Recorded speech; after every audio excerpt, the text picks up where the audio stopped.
जब बिना कारण ही देह में तकलीफ है, बहुत लोगों को कंपन होता है, शरीर कांपता है, यह भी एक बीमारी है। लिखा है बिना कारण के देह में उच्चाटन है, कंपन है। जहाँ अकस्मात, जहाँ भाई भाई में प्रेम है और अचानक दुख वहाँ चल करके आ जाए, बाप बेटे में भारी प्रेम है, अचानक वहाँ पर मन मुटाव हो जाए, तो इतनी सुंदर बात कही गई है। घर में ज़्यादा कलह बढ़ रहा है तो आप जल धारा से भगवान शिव का अभिषेक कीजिए। लिखा है तद धारायाम कृतायाम वै सर्व दुखम विलीयते, घर के झगड़े समाप्त हो जाएंगे। पानी से भगवान महादेव का अभिषेक करने की इतनी बड़ी महिमा है। कभी कभी बेटे घर के लिए बड़े अच्छे होते हैं, पापा घर के लिए बाहर अच्छा होता है, लेकिन घर में घुसते ही जितना बैर शनि और सूर्य में है उतनी ही दुश्मनी हो जाती है। एक दूसरे से बात नहीं करते, एक दूसरे की बातें ही उन्हें अच्छी नहीं लगती, मलूक नहीं लगती, बढ़िया नहीं लगती, दुश्मनी, एक दूसरे से बोलने को बिल्कुल तैयार नहीं होते।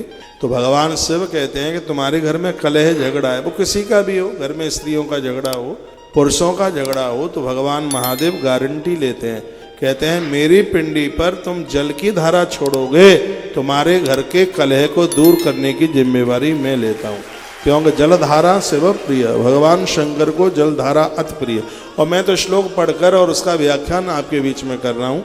बाजार से एक लोटा लेकर के आइए, उसमें एक छेद कर लो, एक तिपाही मिल जाती है बाजार में, शंकर जी की पिंडी के ऊपर तिपाही रखो, ऊपर लोटा रख दो, सुबह भर दो, शाम तक चलती रहेगी, और शाम को भर दो, सुबह तक चलती रहेगी। 40 दिन एक क्षण के लिए भी धारा को खंडित मत होने दीजिए। इतना बड़ा लोटा ले लो कि 12 घंटा चल जाए एक बार के भरने से, सुबह भर दो, शाम तक, शाम को भर दो, सुबह तक, अखंड चलने दो।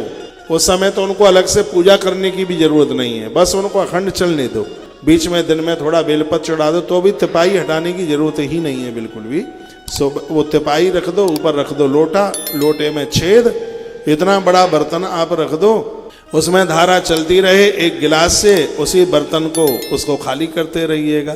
तो सुबह भर दो, शाम तक चल जाए, शाम को भर दो, सुबह तक चल जाए। 40 दिन का उपाय आप कर लीजिए, घर में आनंद ही आनंद होगा। महादेव गारंटी ले रहे हैं इस बात की। भगवान शंकर कहते हैं स्वग्रहे कलहो नित्य मिदा चैव प्रजायते, जिनके घर में रोज कलह होता है, झगड़े होते हैं, बेटा माँ की बनती नहीं है, बाप बेटे की बनती नहीं है, पत्नी पति की बनती नहीं है, घर में देवरानी जिठानी की नहीं बनती, घर में भारी कलह हो रहा है, घर में बहुत झगड़ा हो रहा है, स्वग्रहे कलयो नित्यमिदा चैव प्रजायते तद्धारायाम कृतायाम वै सर्व दुखम विलीयते। भगवान कहते हैं मेरी गारंटी है, घर के कलह समाप्त कर दूंगा, घर के झगड़े खत्म कर दूंगा।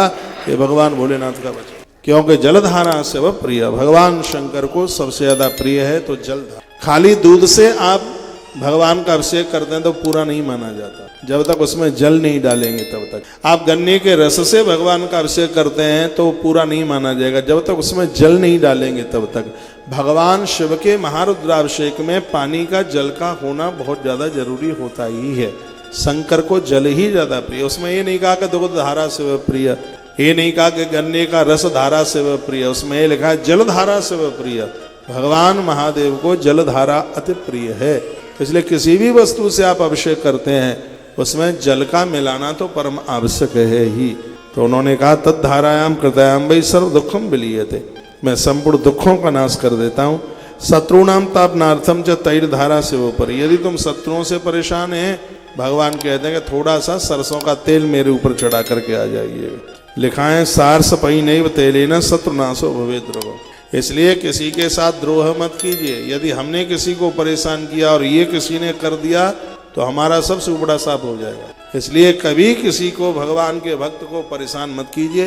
तांत्रिक वांत्रिक लोगों के चक्कर में पड़कर नींबू बीबू काटना, उल्टा पुल्टा काटना, मिर्च फोड़ना, ये सब काम मत कीजिए, क्योंकि भगवान शंकर का जो समाधान है, यदि ये किसी ने कर दिया तो हमारे लिए लेने के देने पड़ जाएंगे, और ये चोट खाली नहीं जाएगी, क्योंकि इसके वक्ता स्वयं भगवान महादेव, वो स्वयं बोल रहे हैं। वो कहते हैं कि शत्रु तुम्हें परेशान करता है तो एक पीली सरसों आती है बाजार में, पीली सरसों का तेल निकाला जाता है और उससे शंकर का अभिषेक होता है, ऐसे शत्रु का दमन हो जाता है। इसमें तो लिखा है शत्रु का नाश हो जाता है। तो हम भगवान के भक्तों से कभी बैर न लें।